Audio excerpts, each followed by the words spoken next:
This is the watchword of all the work we do, and it's really important to remember this, that to get to the next level of greatness in your organizations depends on the quality of the culture, which depends on the quality of relationships, which depends on the quality of conversations. Everything happens through conversation. If you take nothing else than this away, go back at work and watch what happens. Observe, be an observer. See what happens. And for yourself, not only be the observer, but step into experimenting with something new and different that you might learn today or learn in the book that you're going to read when you leave here to help you change the dynamic interaction that takes place. This is something I wanted to show you so that you feel at home. This assessment has 7...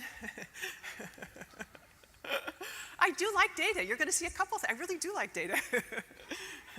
This has 7 dimensions. The 7 dimensions that are in this assessment have been validated by millions of people around the world, and particularly recently by 11,000 interviews with people in organizations, and 450 out of the Fortune 500 companies have said the same thing.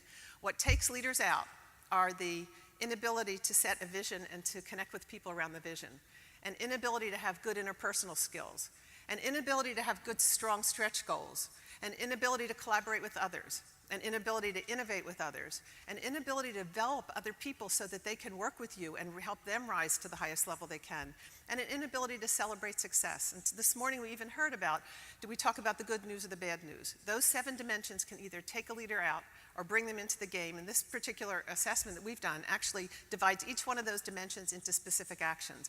But what we see here are the 2 lowest skills, lowest developed skills in all the people that have taken this globally in all industries and at all levels. The first one is that discussing difficult and uncomfortable issues. It's the lowest developed skill. And if we can't do that, because conflict exists in many decisions that we have every day, then we can't get to the second skill, which is the least developed, which is asking what-if questions. What if we did things differently? What would we be doing to make things different? So how do we get in that, as we heard again, that third box, that innovation thinking, that place where we start to look at the world in a new way? This is, if you can see this was a new slide I added, but what it shows is a spider web, and the spider web shows the opinions of people in the C-suite. Even if you can't see them specifically, what you need to see is that they are divergent.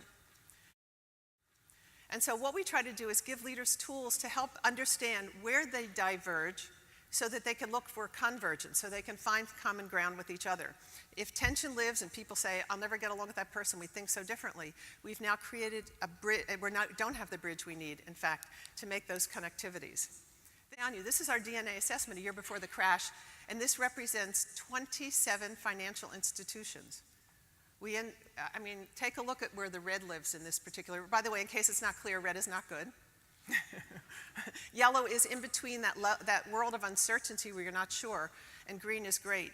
And so what it suggests is some of the big red sections are difficult conversations, relationships are being challenged. The parts that are yellow, which are the strongest, are setting goals, pushing for goals, driving for goals, and paying people for getting goals. And those are the highest scores in here. But all of the other things that we need to do to leverage and balance out our ability to achieve those goals are in the red zone. And so I want you to start to think about the holistic nature of what it means to be a human being, what it means to be a leader, and what it means to be running a company. It's not just getting the money, and it's not just getting the bottom line to work, but it's looking at what do you need to do to create those relationships that will support the achievement of these goals.